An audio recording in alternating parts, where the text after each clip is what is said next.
Last time మీరు మీ వాగు మీద యాక్షన్ తీసుకొని ఉంటే ఈ చెక్ డ్యామ్ ఇవాళ పేలుండేది కాదు. ఉత్తమ్ కుమార్ రెడ్డి గారు మాటలు చెప్పుడు కాదు, నువ్వు 12 లక్షల ఎకరాలకు నీళ్లు ఇస్తాను 2 ఏళ్లలో. ఎక్కడిచ్చినావా? ఒక ఎకరానికి చూపి నాకు. యాడ ఒక చెరువు కట్టినావా? ఒక ప్రాజెక్టు పూర్తి చేసినావా? ఒక చెక్ డ్యామ్ కట్టినావా? కనీసం ల్యాండ్ అక్విజిషన్ కు ₹1 ఇస్తలేవు. కట్టిన ఇల్లు పెట్టిన పొయ్యోలే మల్లన్న సాగర్, రంగనాయక్ సాగర్, కొండపోచమ్మ సాగర్, బస్వాపూర్ ఇవన్నీ రిజర్వాయర్లు ఉన్నాయి.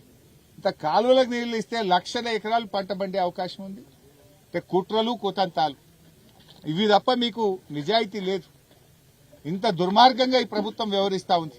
సో మళ్లీ మేము డిమాండ్ చేసేది ఒక్కటే, తక్షణమే దోషులను అరెస్ట్ చేయండి, 24 కోట్లు రికవరీ చేయండి.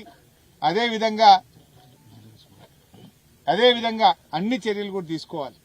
నిజానికి ఈ చెక్ డ్యామ్ మీద విజిలెన్స్ ఎంక్వైరీ కూడా చేసిందట. విజిలెన్స్ వాళ్ళు కూడా అంతా బాగుంది, ఇక్కడ ఏమీ లేదు అని ఏ చర్యలు లేకుండా విజిలెన్స్ వాళ్ళు కూడా దీన్ని సర్టిఫై చేసిపోయింది. ఇప్పుడు 3-4 ఏళ్లకెళ్ళి చెక్ డ్యామ్ నడుస్తుంది కదా, 3-4 ఏళ్లకెళ్ళి రాని ఇబ్బంది రాత్రికి రాత్రి ఎందుకు వచ్చింది? 14 గేట్లు LMDలో ఎత్తినప్పుడు 1,00,000 క్యూసెక్కుల వరద వచ్చినప్పుడు రాని ఇబ్బంది చెక్ డ్యామ్ కు ఏ వరద లేకుండా ఏ తుఫాను లేకుండా అర్ధరాత్రి ఎందుకు దిగిపోతా ఉంది చెక్ డ్యామ్? దీనికి ఇవాళ సమాధానం చెప్పాలి. స్వయంగా ఇరిగేషన్ ఉన్నతాధికారులు, ఇరిగేషన్ శాఖ డిపార్ట్మెంటే ఇది బాంబులు పెట్టి పేల్చారు, ఇసుక మాఫియా పేల్చింది అని పోలీస్ స్టేషన్ లో కంప్లైంట్ ఇస్తే కంప్లైంట్ తీసుకోరు. 4 రోజులైనా అరెస్టు చేయరు.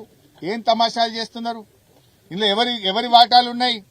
ఇప్పటికైనా ఖబర్దార్ పోలీస్ మిత్రులారా, వెంటనే యాక్షన్ తీసుకోండి. వాడెవ్వడైనా, ఎంతటి వాడైనా, ఎంత పెద్ద కాంగ్రెస్ నాయకుడున్నా దాని మీద చర్యలు తీసుకోవాలని